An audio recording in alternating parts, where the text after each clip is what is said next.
Just a decade ago, it was possible to still find pro-gun Democrats. Kirsten Gillibrand claimed to be one of them. Now the party is dominated by anti-gun zealotry. This week, the House is scheduled to vote on a bill that would mandate background checks for all gun transfers.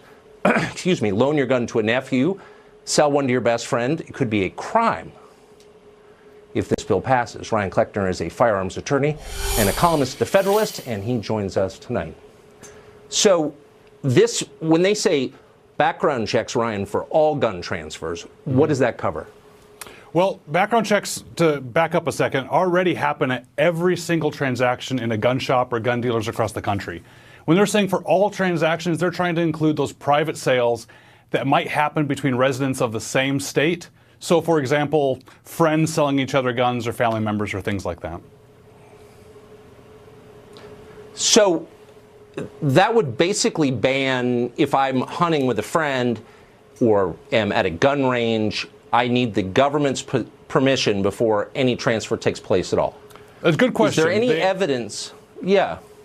They actually put an exemption in the bill for that. So whenever I hear about universal background checks, my immediate comebacks are, what about what you just brought up? Or what about somebody who might be suicidal and asks a friend to take their guns from them? Those are all the things that typically come up, and they came out with exemptions in this bill. But the problem I have with the bill is that it is entirely too burdensome on gun dealers, on individuals. I think it's the federal government sticking its nose in what might be a states' rights or state business issue.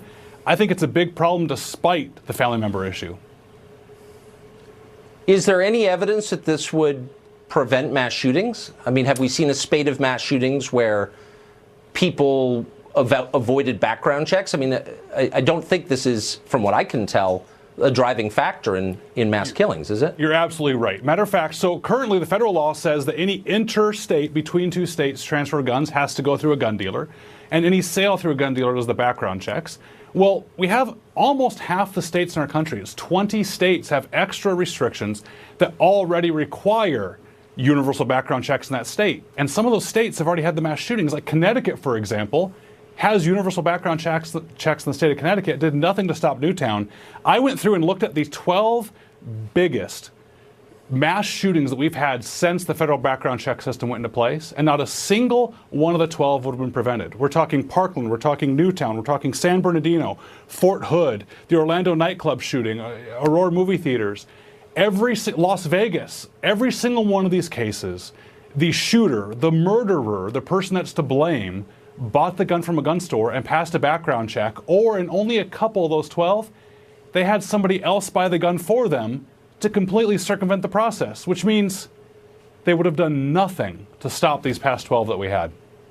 Then why do conservatives play along with this game? Democrats come out and they say, we want to make the country safer, we want common sense gun regulation. They make no attempt to disarm criminals. They make no attempt to tailor the laws and focus on the people who are actually committing the crimes. They're trying to disarm the population. They don't want middle America to have guns. Why don't we just say that out loud? Maybe they should. We have one thing in common of every mass killing. I'm not just going to talk about mass shootings, but one thing in common with every mass killing is you have one evil person or more that is intent on killing innocent people. The tool can change one way or the other. That's seems to be the focus of everyone here. But the problem is, this is a maxim. Every single call for gun control is also an admission that gun control doesn't work. Because every time we try and add new gun law, we have to ignore the fact that all the gun laws and all the laws that are already broken didn't stop the person. Murder didn't stop the person. Having a gun on a school zone didn't stop the person. Stealing a gun didn't stop the person.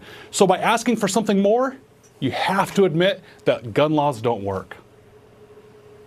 So maybe people who believe in the Second Amendment should resist in some way and say, look, I see what you're doing. You want to take my guns away because you want to control me.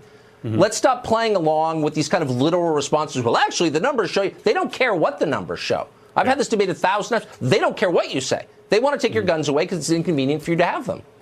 It's true. I mean, the first step to confiscation is registration. I don't mean to say that's necessarily going to happen, but it gets me scared.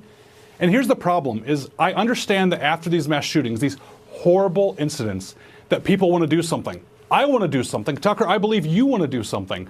But banning guns isn't going to work. And I think we have a problem that we need to address. I mean, you and I and people on our side of the aisle here, is that just saying that new gun laws won't work it's right, new gun laws won't work, but not offering an alternative or a solution that will might be part of the problem. I mean, a little over a year ago, some of my special operations veterans and I, we made Mayday Safety, which is technology and smartphones and dashboards and systems so that schools and churches can communicate and track where people are, and first responders can get help where it's needed. That's something that's a proactive solution. So I encourage the gun community not only to resist, not only to fight back, not only to say that new gun laws won't work, but don't stop the sentence there. Say new gun laws won't work.